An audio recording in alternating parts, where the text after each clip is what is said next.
Orale.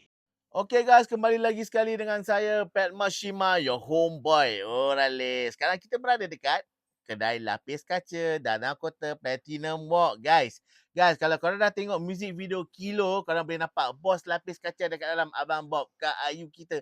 Dekat Kilo music video yang diproduskan oleh Magic Empire dan musiknya oleh Amir Abaddon. Jadi korang jangan lupa like and share. Sekarang kita masih bersama dengan Pak Munawi kita. Ya Ah, bang. Pak Munawir, saya memang teruja lah. Tadi kita kan dah berbual pasal pengalaman, ilmu hutan, zaman-zaman sekolah dulu masuk hutan, keluar hutan kan. Jadi, kita nak sambung cerita yang pasal tentang misteri tu. Tapi sebelum tu guys, aku nak ingat korang benda ni kita hanyalah untuk berkongsi, untuk mendapatkan iktibar daripada cerita ni dan juga pengajaran. Jadi yang mana yang buruk tu kita letak tepi, kita jangan ikut. Yang baik tu kita ambilkan sebagai contoh. Yeah. Okey, Pak Mulai, jom kita sambung cerita pasal Thailand tu tadi tu. Okey. Hmm. Bismillahirrahmanirrahim. Apa yang Pak Menawi sampaikan itu adalah pengalaman Pak Menawi untuk menuntut ilmu di mana macam mana nak buat minyak dagu. Macam mana nak santau orang. Aduh. Macam mana nak membusungkan orang dan macam mana nak buat pemisah segala-galanya. Aduh. Tetapi benda yang Pak Menawi belajar ni bukan dipraktikkan untuk buat benda tu. Sebenarnya belajar benda tu sebab ni satu minat. Yang kedua, saya belajar benda tu sebagai perubatan sekiranya kalau orang kena minyak dagu, dia ada cara nak rawat dia. Orang kena busung, dia ada cara nak rawat dia. Cumanya ketika Pak Menawi belajar, Pak Menawi akui yang Pak Menawi memang dah terkeluar daripada akidah dan erti kata lain kita sebut sebagai munafik, kita sebut sebagai kafir lah. Kan? Okay. Syukur Alhamdulillah. Apa yang Pak Menawi sampaikan ni, kita kena ingat, ambil ibrah daripada cerita tu. Bukannya dengar semata-mata. Okay? Ketika Pak Menawi belajar, Alhamdulillah, Pak Menawi belajar 2-3 tahun juga belajar. Macam mana nak buat minyak dagu. Sebab tu ada satu podcast yang menceritakan Pak Menawi kata minyak dagu ni harga sampai puluh ribu. Yes, bos. Minyak dagu ni harga dia memang puluhan ribu. Wow. Kalau korang dengar Abang Pet, kalau dengar harga minyak dagu 4,000, 5,000, 6,000, surah balik kat muka dia. Kenapa Pak ni? Sebab logik akal nak buat minyak dagu tu, satu minyak tu, satu orang. Satu orang. Maksudnya macam mana tu? Kalau satu minyak dagu satu orang tu macam mana tu? Okey, contoh kita ambil nama dia tu Kria. Kria. Nama Thailand. Dia ni kenapa di Thailand ni pun boleh dikatakan, saya tidak condemn mana-mana negara, tetapi setiap negara ada dark side dia. Okey. Macam di Thailand, kehidupan orang pun ada yang orang susah. Jadi ada di kalangan Allahumma salli Muhammad keluarga yang diorang ni masih lagi memegang konsep dapat anak perempuan ni suri. Oh, faham. Tapi bukan semua. Tapi ada segelintir masyarakat itu. Jadi ada yang dapat anak yang sakit. Okay. Ada yang memang kehidupan diorang susah. Diorang jual anak diorang. Jadi diorang jual kat siapa? Diorang jual dekat Sami Siam. Bukan Sami Sami Okey. Sami di Thailand ni baik. Yang kita nampak selempang kuning apa semua kan. Sebab diorang ni vegetarian, tak makan daging kot. Okey. So diorang ni hidup diorang ni dengan Tuhan dia lah. So diorang ni, pada saya kalau kita nak tahu macam mana kita kalau nak belajar tentang puasa pemutih, you guys tengok macam mana diorang ni boleh puasa berhari-hari, berminggu-minggu tak makan apa pun. Aduh. Hanya minum air, sayur. Saya kalau sejam tak makan dah boleh mengamuk dah. Okey. Dalam masa yang sama, Allahumma salli Muhammad, ketika saya belajar, saya jumpa dengan dukun-dukun lah. Kita panggil dia Acan lah, Acan Siam. Macam mana diorang proses buat tu. Satu perempuan, macam mana dia proses nak jadikan satu minyak. Perempuan, satu orang ni nilai dia berapa, Mambok? Contoh, cuba fikir balik. Satu orang badan, nilai dia berapa? 5,000, 6,000, 7,000? Tak mungkin lah kan. So jadi, bila dia buat minyak dagu, so minyak dagu ni jangan fikir dia dagu saja. Bukan. Sebab tu satu tubuh badan Abang Pet, dia boleh buat macam-macam. Pertama, minyak dagu. Yang kedua, minyak kemaluan. Daripada faras perempuan tu dia akan bakar menjadikan lemak. Yang ketiga, lemak-lemak badan dia, daripada buah dada dia, daripada segala apa yang ada dalam badan dia. Sebab tu, macam mana dapat minyak dagu ni Pak Menawi? Simple je. Kita cuba tengok satu orang, kita salai dia dengan api. Berminyak tak? Minyak tu adalah peluh. Kita punya bukan peluh, kita punya kulit, bila dah membakar, dia akan berminyak. So minyak tu, kalau kita nak bakar, confirm orang tu mati je. Oh. Kan. Jadi lemak yang lemak dagu yang dapat tu daripada dagu. Sebab apa tau? Orang buat sebab cara dia nak cerita ni banyak banyak ke arah jahat sangat. So Mm-mm. saya skip kat situ. Mm-mm. So untuk nak membuat tu memang banyak, dan ketika nak membuat tu pula dia ada beberapa mantra yang dibaca supaya lemak yang dapat, apa yang dapat tu Mm. dia ada kodam dia, dia ada penjaga dia. Mm-mm. Dan penjaga itulah yang menaikkan spirit untuk benda tu jadi. Itu Hmm. hal lah.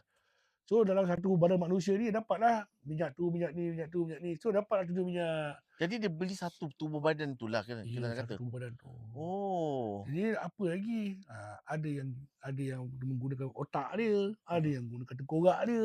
Tapi dia orang biasa ke atau ada mati dia ada macam mati beza-beza buat dia Okey. lain-lain ke? Dia kalau nak cerita daripada kekuatan minyak ni Ha. tergantung kepada ah, orang yang buat. Selalunya orang kata dapat perempuan yang dara Ha. mati, ataupun perempuan yang paling kuat sekali, perempuan tu dia tengah beradak. Oh, okey. Automatically kau dapat 2 nyawa kat situ. Oh. Jadi sebenarnya nak dapatkan benda tu pun susah, nak beli pun susah. That's why saya kata kalau dapat 5 6,000 ke 7,000 pampet, kau ludah muka dia. Sebab apa? Dia bukannya kau bank in kau dapat. Hmm. Sebab bila kau dapat minyak tu, kau nak kena ambil dekat orang tu. Yang kedua, kau kena hafal mantra dia. Lepas kau dah hafal mantra dia, baru kau boleh pakai. Banyak juga kerja. Ini kau duduk tengok telefon, tak jadi. Maknanya benda tu tak duduk dalam hati kau, dalam kepala kau. Aduh. Susah jugalah ni macam. Okey, tadi Abang Pat Ah, cakap apa? First Abang Pat sebut tadi dalam bahasa apa ni? dalam bahasa yang mana tadi? Yang first tadi bila Abang Pat perkenalkan dia, dalam bahasa apa tu? Dalam bahasa Melayu Hmm? campur dengan ada Sepanyol sikit lah kan. Kalau cakap orang Malaysia, Ha. nak belajar bahasa Sepanyol tu penting tak? Pening lah kan. Jadi Mestilah. kalau kita nak, kalau kau berminat, kau Ha. tetap dapat belajar. Betul. Betul tak? Tapi Betul. kalau kau nak mantra tu, kau mesti kena belajar mantra tu. Ha. Kau dapat. Betul lah. Kan? Itu je. Kan? Terbelit-belit lah lidah. Mula-mula. Jadi, untuk minyak dagu ni, tak ada kegunaan yang baik. Ni yang Kegunaan kita dia dengar cerita ni. most kepada duit lah. Hmm. Contoh, saya lah. Saya suka ambil diri saya sebab saya tak suka guna orang lain. Okey. Nanti kita berdosa dengan orang pula. Ambil. Saya cari kat satu perempuan yang kaya. Okey. You, I nak 20,000. Okey, I bagi. You, Dah I bagi? nak 30,000. Sebab dia ikut tutur kata, I boring lah malam ni. Rasa macam nak tidur dengan you. You, dapat. Confirm. Kan, dah dia dapat. Dia apa ada? Yang I rasa I nak beli rumah. It's okay, I belikan untuk you. Sebab dia kaya. Kita gunakan dia semua kewangan. Aduh. Dan Okey. satu masa tu, family dia mesti akan fikir, apa hal anak aku ni kerja boros saja. Ha. Dan perempuan tu semakin lama semakin cekung, semakin sakit lah. Dia tak sakit, tapi semakin kurus. Makan diri lah juga. Yes, dalam masa sama, family mesti akan fikir, kenapa anak aku ni. Dan ada orang yang pandai, kau bawa anak kau pergi berubat. Aku rasa anak kau ni dah sakit. Okey. So pergilah berubat, merata-rata tempat, sampailah jumpa satu perawat yang boleh mengubati orang. Bila dia berubat dengan izin Allah sembuh, Okey. dia pun sedar. Bila sedar, dia sendiri pun tak tahu yang dia pernah bagi duit semua kat orang tu. Aduh. Itu Yang hutang-hutang tu semua macam mana itulah dia. Sebab tu Ha. perlu ada pendedahan benda ni. Sebab apa? Supaya guys, di zaman Moden canggih ni. 80-an, 90-an guys, kita masih lagi dibebel oleh mak bapak kita.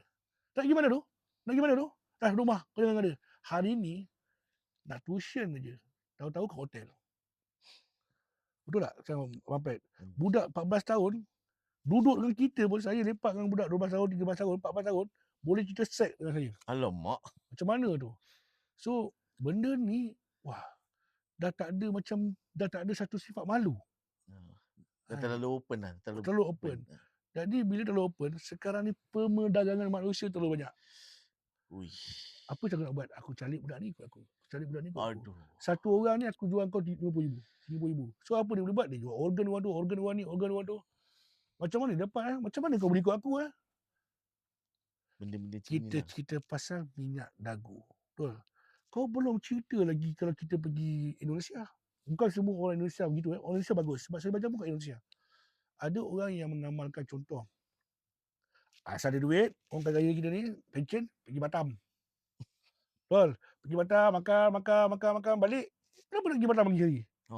sebab dia dah jumpa perempuan. Kita tak tahu. Wallahualam bisawab. Kita tak tahu apa projek dekat sana. Kalau saya punya bahasa kat sini, kita panggil projek cucuk tanam. Kan? Bila dah Bukan dapat ladang. satu, dah dapat satu girl kat sana, kehidupan diorang susah bang. Jadi bila diorang dapat satu lelaki yang diorang boleh pakai keilmuan diorang untuk keuangan, so dijadikan kita ni sebagai sumber kewangan lah.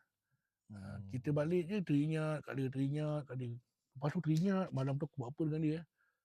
Tambah balik kita tengok muka orang rumah kita pun dah goyah-goyah dah. Jadi dalam masa yang sama, yang ni pula panggil aku abang. Abang, mau ke mana ya itu? Kan? Abang Kan? Jadi kita dapat yang getah muda je. Yang getah tua ni simpan tepi lah. Kan? Kena pula menopause. Jadi apa yang kita buat? Lelaki sifat dia kehendak. Apa yang kita boleh buat? Guys, kalau boleh jangan censored. Sebab ini adalah ilmu. Sebab apa? Inilah yang berlaku dekat akhir zaman. Rasulullah SAW dia pernah cakap, akhir zaman manusia akan kembali kepada Arab jahiliyah. Ni yang kita nampak ni. Bomoh dah berluasa, sihir dah berluasa. Sebab tu kita diterapkan dengan ilmu agama. Sebab tu bapak kita dulu watan gila-gila supaya kita tak jadi macam ni. Jadi bila dah duduk dalam bab ni, saya sendiri dah tengok macam mana nak buat minyak ni, dah tengok kegunaan dia. Dan saya cuba juga untuk guna minyak tu untuk try. Memang jadi. Test juga. Kena test. Malah jadi. Kan? Bila jadi, terus saya tolak tepi dan saya lepas dah belajar apa semua, saya balik. Dalam keadaan saya balik tu, saya betul nakal. Saya pernah buat kerja santau dulu. Santau menyantau gajian dulu. Kan? Jadi macam mana nak kasih kedai tu bankrupt lah, apalah semua. So saya tak tahu. Sampai satu masa, Allahumma salli ala Muhammad, saya bertemu dengan salah seorang guru. Dan arwah dah guru tu, saya selalu sebut nama dia dalam saya punya mana-mana live. Iaitu Syekh Kamsani Ismail, salah seorang guru yang banyak mengajar saya bertauhid. Dan ketika itulah saya asyhadu an la ilaha illallah wa asyhadu anna Muhammad Rasulullah. Kembali. Allahumma salli ala sayyidina Muhammad wa ala alihi wasallam. Dan ketika itulah saya melebarkan sayap saya pergi ke Endon belajar al-hikmah, pergi berjumpa dengan guru-guru sana, saya belajar masuk pesantren sana belajar. Bukannya saya pergi ke pesantren untuk belajar masuk tahfiz, tidak. Saya banyak berjumpa dengan guru-guru yang belajar tauhid dan membersihkan diri saya balik. Dan ketika itulah saya cerita apa yang saya ada dan apa yang saya belajar ni semuanya ilmu Allah. Walaupun ilmu hitam, tetap ilmu Allah. Sebab apa? Yang nak menjadikannya Allah. Betul. Kan? Jadi kita gunakan benda tu ke arah kebaikan. Jadi kat mana? Setiap apa yang saya rawat dan setiap apa saya guna, saya akan sulam dengan ayat-ayat Al-Quran. Itulah dia perkongsian dengan Pak Munawir kita. Ambilkan sebagai iktibar guys. Pasal benda-benda ni sekarang, walaupun di zaman moden dan canggih ni, benda ni berluasa berlaku. Jadi perkongsian Pak Munawir ni untuk mengingatkan semua-semua ni, kalau kita nampak alah keluarga kita ke, anak-anak kita ke, ada yang benda yang pelik atau benda-benda yang berlaku macam tiba-tiba kenapa macam gini anakku. Jadi kita bolehlah lakukan apakah seterusnya yang kita boleh buat. Bawa dia pergi beruqyah ke, berubat ke Pak Munawir. Memang best lah cerita Pak Munawir ni kan. Dan saya rasa bersyukur lah dapat bertemu dengan insan Pak Munawir ni hari ni, dapat banyak berkongsi benda ni. Dan yang saya boleh doakan semoga Pak Munawir terus sihat walafiat, dipermudahkan segala urusannya, ditambahkan rezeki. Amin ya rabbal alamin. Dan guys, janganlah kita memandang seorang tu pada permulaannya. Kita lihatlah nanti pengakhirannya. Dan sesungguhnya hanya Allah saja yang tahu isi hati kita dan hanya kepada Allah saja yang kita akan kembali kepada. Kan, Pak Munawir, terima kasih banyak-banyak kerana sudi hari-hari ni interview bersama saya. Dan saya memang bersyukurlah hari ni dapat jumpa Pak Munawir live ni guys. Jadi kalau korang nak follow Pak Munawir, boleh follow kat mana Pak Munawir? Okay guys, kalau you all nak follow saya ada 3 platform. Iaitu kalau di YouTube, iaitu Pak Munawir Official. Yang kedua, kalau di TikTok, Galeri Sunnah Pak Munawir. Dan kalau di Facebook, Galeri Sunnah Pak Munawir juga. Okay guys, sekali lagi guys, jangan lupa untuk kalau korang nak dapatkan baju besar-besar saiz macam gini, baju Raiders ke, baju NFL, NBL, MLB, jangan lupa untuk dapatkan di mana? Di Lapis Kaca.